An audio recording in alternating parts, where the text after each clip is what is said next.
igreja, bom dia, graça e paz do Senhor Jesus, tudo bem? Muito bom estarmos aqui para mais um estudo da nossa Escola Bíblica Dominical. Nós estamos estudando sobre a carta de Paulo aos Filipenses e hoje nós encerramos o capítulo 1. Nós vamos encerrar o capítulo 1.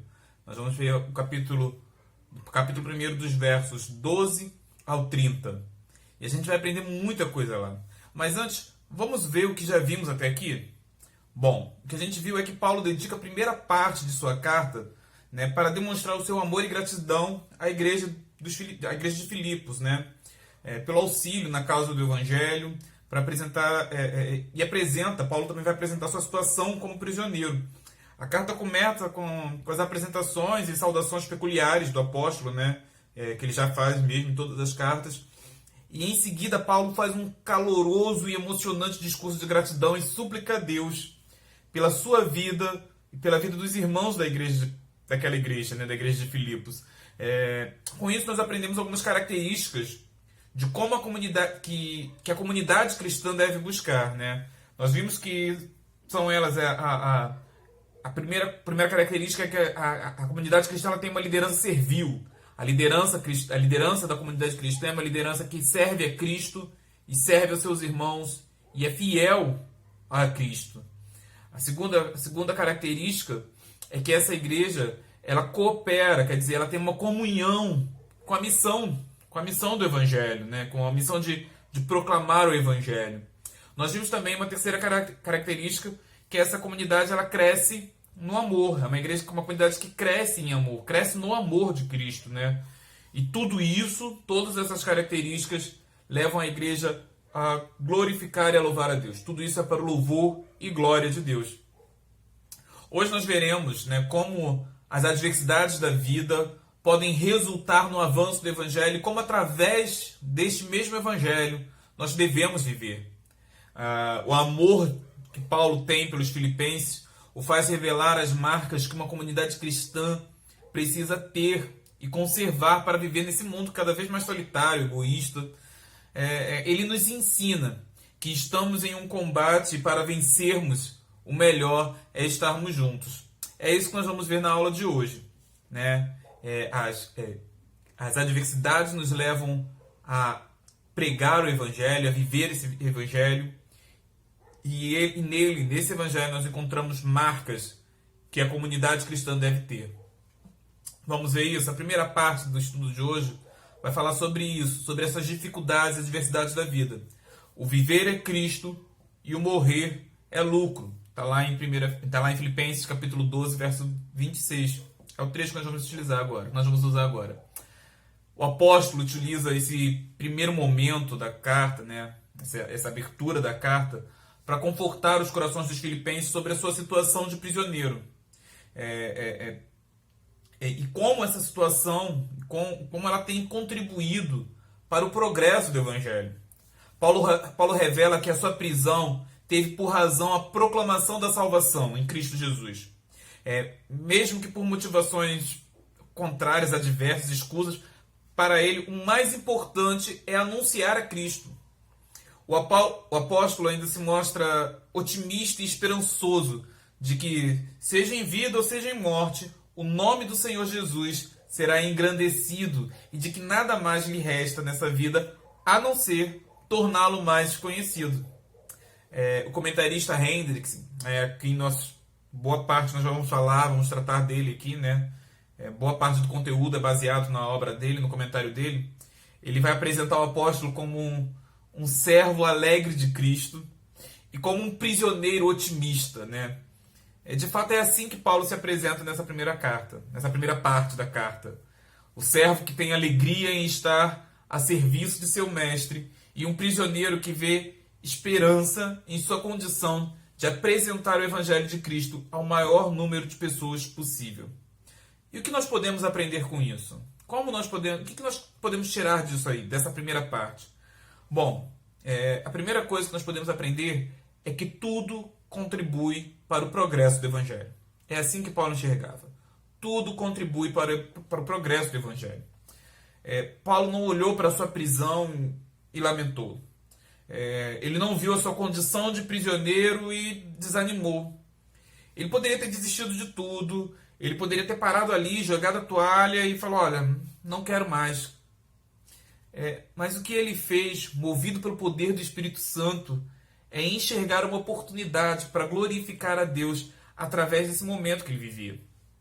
Ele enxergava a prisão romana como uma forma de espalhar o Evangelho de Cristo na capital do maior império da época. Olha só o que Hendrickson vai falar. Ele vai dizer o seguinte: tem sido sempre assim. Hendrickson vai dizer: José, lançado numa cisterna e vendido como escravo, não cessa de magnificar a Deus e louvar sua providência. Israel, perseguido pelas hostes de Faraó, logo se faz ouvir um cântico de triunfo. Jó, despojado de seus filhos, de seus bens terrenos e sua saúde, chega como nunca antes a uma visão mais profunda dos mistérios, da sabedoria de Deus. Hendrickson vai continuar dando vários exemplos, né, de como, através da diversidade, personagens bíblicos encontram profundidade no conhecimento de Deus.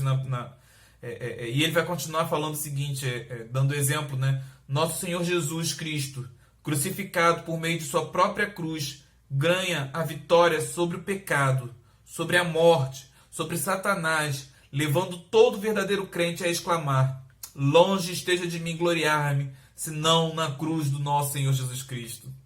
Pedro e João, encarcerados, atrevem-se, mais que nunca, a proclamar a Cristo como o único Salvador.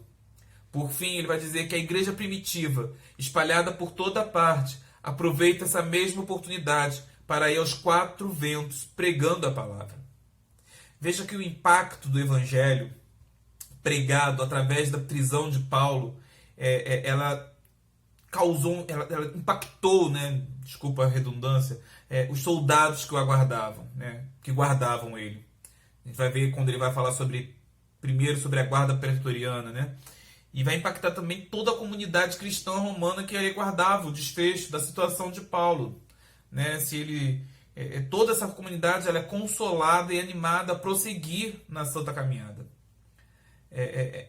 E isso aí nos traz uma oportunidade de enxergarmos as adversidades da nossa vida de uma forma diferente.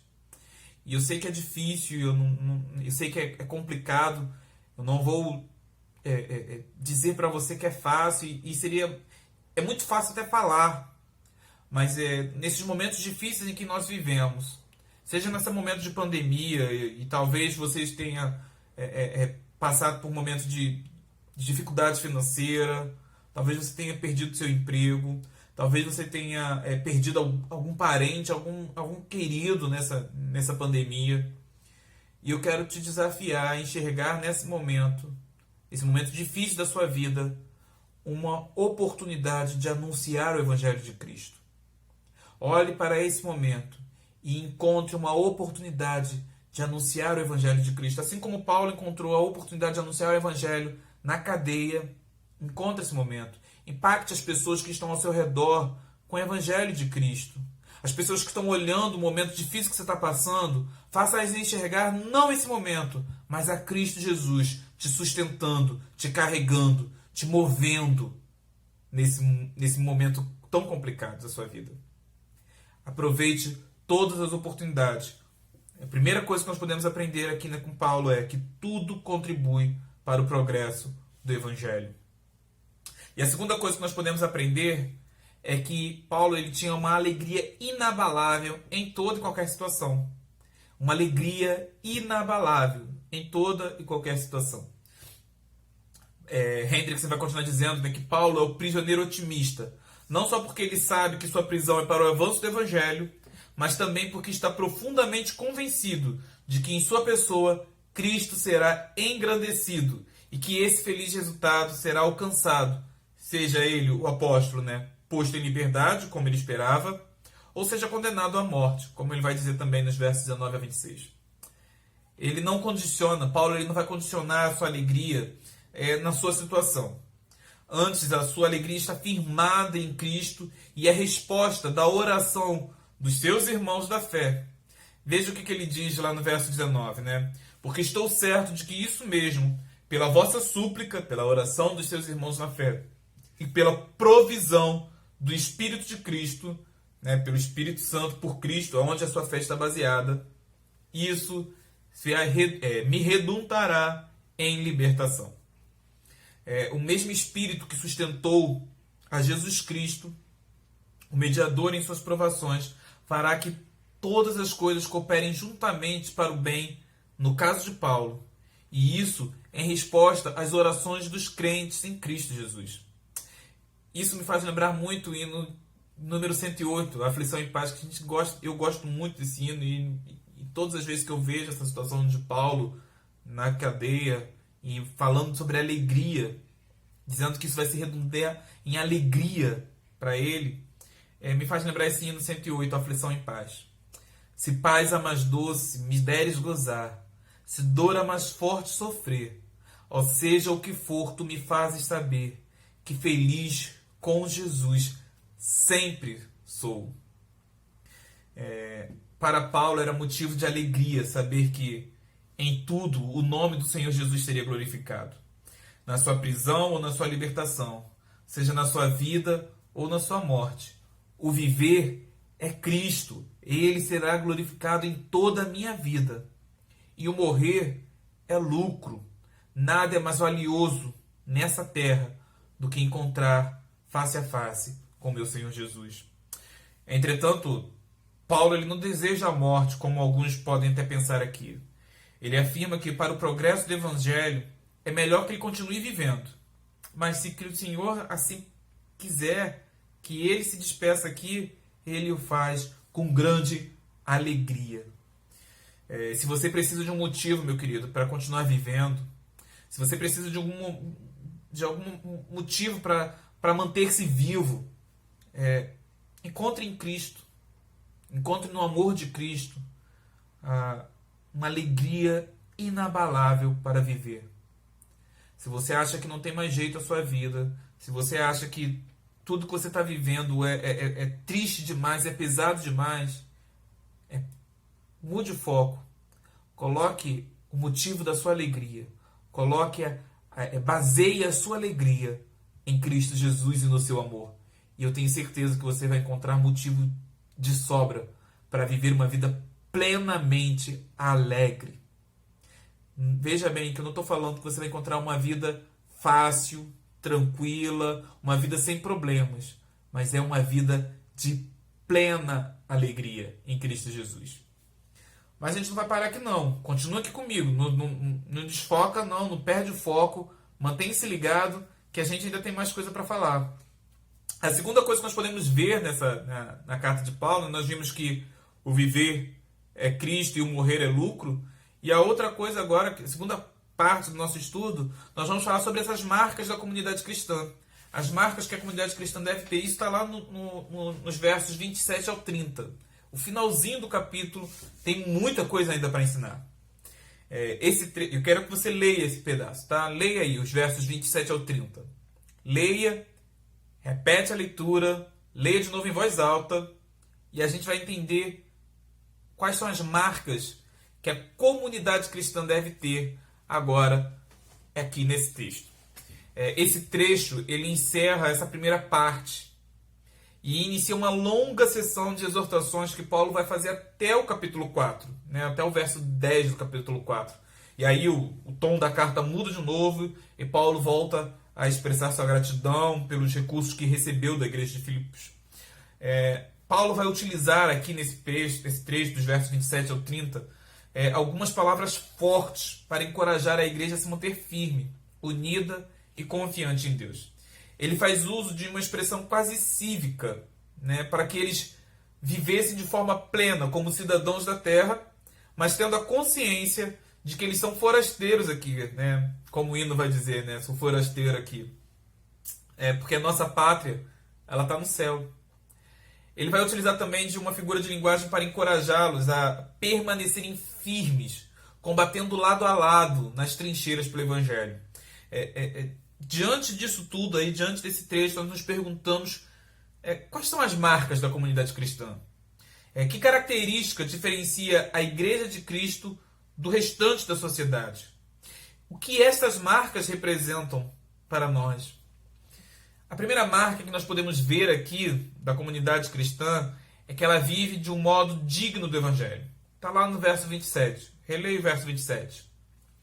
Paulo para de falar de si mesmo para de falar da sua condição de prisioneiro, das suas expectativas quanto à sua liberdade ou não, e ele concentra-se agora nos filipenses.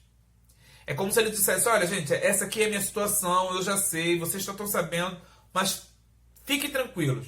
Pode ser que eu volte a estar com vocês ou não, porém o mais importante de tudo isso é que vocês vivam de modo digno. Essa frase é muito importante. Esse viver que Paulo fala é um viver de um cidadão que desfruta de liberdade. Semelhante à situação dos cidadãos romanos à época. O apóstolo quer utilizar o orgulho, né, que os cidadãos da cidade de Filipos tinham para trazer a eles a consciência de que eles possuem uma cidadania celestial e devem cumpri-la com o mesmo orgulho e afinco que a terrena, que a cidadania terrena. Lembre-se que a cidade de Filipos ela era uma cidade com habitantes romanos. Os seus cidadãos eram romanos. Eles tinham um profundo orgulho, um profundo senso de sentimento cívico, né? A pátria. E aí Paulo quer trazer esse mesmo sentimento que eles tinham com a cidadania romana para que eles tenham também com a cidadania celestial. A conduta deles na igreja e no mundo deve ser determinada pelo fato de serem membros ou cidadãos do reino de Cristo na terra. Bons cidadãos do reino, consequentemente, serão bons cidadãos terrenos. Pense nisso. Bons cidadãos do reino serão bons cidadãos da terra. Né? Quando a comunidade cristã ela compreende essa marca e ela vive de modo digno do Evangelho de Cristo, a sociedade ao seu redor sente os impactos e se transforma também. E nós temos exemplos variados sobre isso. Eu gosto sempre do exemplo de Calvino, lá em Genebra. Genebra era uma cidadezinha pequenininha, perdida, totalmente comum da região da época medieval, sem educação, sem saúde, beirando a pobreza. Calvino chega lá e os cidadãos daquela cidade eles decidem cumprir fielmente o Evangelho de Cristo. E a cidade se transforma. Genebra se torna um polo educacional, um exemplo de bem-estar social. É o Evangelho de Cristo. São cidadãos que conhecem e sabem que são de Cristo. Nós vivemos em uma sociedade, vivermos uma sociedade, né, que seja digna do Evangelho de Cristo, fazer a diferença em nossa comunidade, exercendo todo o direito à cidadania, tendo sempre em mente e coração que somos cidadãos dos céus. É isso que nós precisamos entender, é isso que nós precisamos colocar em nossa mente, que precisamos viver, que nós estamos aqui, mas nós somos cidadãos dos céus. Exercer sua cidadania de modo digno do Evangelho de Cristo significa conduzi-la em harmonia com as responsabilidades que este Evangelho impõe e com as bênçãos que ela traz. A segunda marca da comunidade cristã apresentada no texto é que ela é uma comunidade que permanece firme no combate. Paulo vai utilizar agora uma outra figura de linguagem para mostrar outra marca que os filipenses precisavam ter. Os filipenses precisavam permanecer firmes no combate, lutando lado a lado pela fé. O apóstolo ele vai suscitar neles a ideia de que estão do mesmo lado de uma batalha, são companheiros de guerra, estão lutando contra o mesmo inimigo. Para esse combate, a igreja precisa estar firme. Firme no Senhor, firme no amor do Senhor, no amor ao Senhor. Firme na fé que receberam quando ouviram do Evangelho. Firme na doutrina que aprenderam dos apóstolos. Paulo conclama os filipenses a estarem firmes, leais ao Senhor, mesmo diante do inimigo, mesmo sob ataque adversário. Eles precisam permanecer firmes. O desafio para a igreja é o de permanecerem firmes em um só espírito, como uma só alma. Essas duas palavras que Paulo utiliza, né, espírito e alma, é para mostrar o quão alto era o grau de união que eles precisavam ter. O mesmo espírito aqui significa a mesma disposição mental, né, a mesma motivação, o mesmo desejo. enquanto que a alma, uma só alma, se refere à vontade, a uma só mente, um só pensamento, resultado de estar unidos em um só espírito. É o que leva a igreja a permanecer firme em um só coração, em uma só alma, contra todos os inimigos. Os inimigos que Paulo aqui podem ser dois tipos, né? Poderia ser o inimigo externo, que seria a perseguição sofrida pela igreja, a qual Paulo estava preso também, né? Ou poderia ser inimigos internos, que seriam alguns judaizantes, né?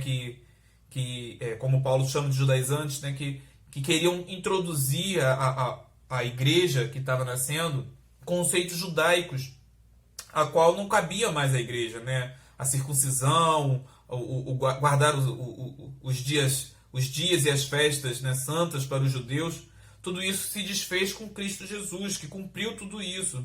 Aquelas coisas se tornariam obsoletas, não teriam mais razão de existir, já que Cristo veio e cumpriu todas as ordens.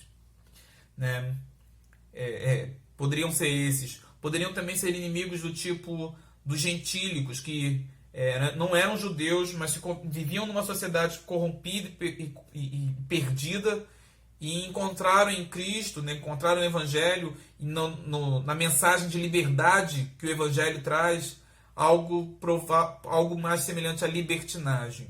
E aí acham que Cristo nos salvou, podemos todas as coisas agora. Não é isso. Paulo vai lutar contra eles, vai falar contra eles, contra esses dois tipos de inimigos na sua carta aos Gálatas, e aqui também aos Filipenses ele vai tratar sobre isso. A igreja precisa permanecer firme e unida contra esses inimigos também.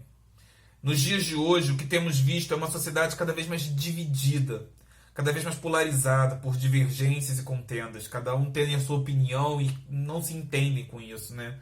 O desafio da igreja é manter-se unida na fé em Cristo Jesus. Tendo mente e coração unidos pelo sangue de Cristo. Firme no Senhor para não se abater e intimidar contra os ataques inimigos. E aí nós chegamos na terceira característica, terceira marca que a igreja, que a comunidade cristã deve ter. Ela deve permanecer unida no Evangelho. Os versos 29 e 30 vão dizer sobre isso. O Evangelho. O Evangelho é o que une a igreja. É o Evangelho que une a igreja. É por ele que vivemos e permanecemos firmes no combate. Esse Evangelho nos foi concedido gratuitamente. É graça, é de graça. É graça de Deus.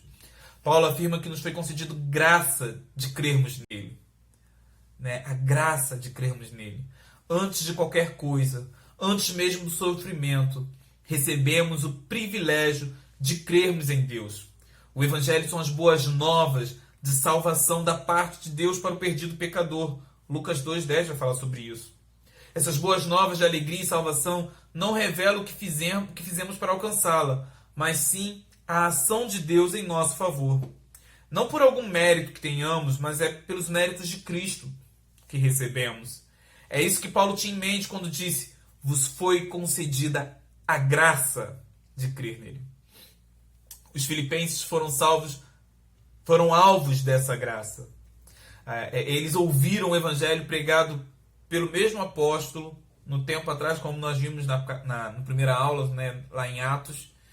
E é o que está e esse evangelho pregado por Paulo, né, é o que está registrado na sua primeira carta aos Coríntios, capítulo 1, versos 23 e 24. Mas nós pregamos a Cristo crucificado, escândalo para os judeus, loucura para os gentios, mas para os que foram chamados, tanto judeus como gregos, pregamos a Cristo, o poder de Deus e a sabedoria de Deus.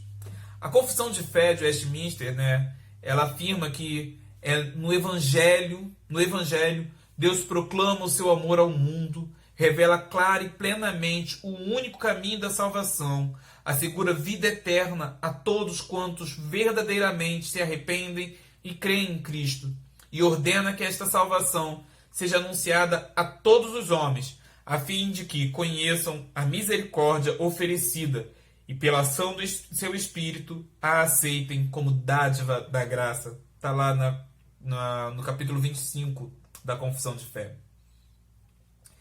Meu querido, Paulo ele vai encerrar esse capítulo consolando os filipenses, afirmando que eles estão juntos, lado a lado nesse combate. Eles não estão sozinhos. A mesma disputa de Paulo, a mesma luta de Paulo é a dos crentes em Filipos. Ao falar isso, ao falar isso, não há de se imaginar que os filipenses não se lembrariam das dificuldades e dos conflitos que Paulo passou na pregação do evangelho ali, né, em Atos 16, como nós falamos, e nas atuais circunstâncias que o apóstolo se encontrava. Preso, tendo como expectativa o seu martírio. Ele utiliza essas circunstâncias, Paulo vai utilizar essas circunstâncias para lembrá-los de que toda essa batalha, toda essa competição é em prol do Evangelho, é por Cristo. Nós devemos trazer sempre em nossa mente e coração que o que nos une como irmãos é o sangue de Jesus Cristo derramado na cruz do Calvário. É o Evangelho que nos une e não há espaço nele para separações, para dissensões, para discórdia ou partidarismo. Todas as coisas devem ser expurgadas, todas essas coisas devem ser expurgadas, eliminadas do nosso meio ao contemplarmos a cruz de Cristo. Essas são as marcas do Evangelho. E a nossa próxima parada, na semana que vem, nós vamos estudar o capítulo 2 de Filipenses. Então leia o texto, medite nele, anote suas dúvidas e nos envie. Eu tenho sentido falta das dúvidas de vocês, então mande pra gente.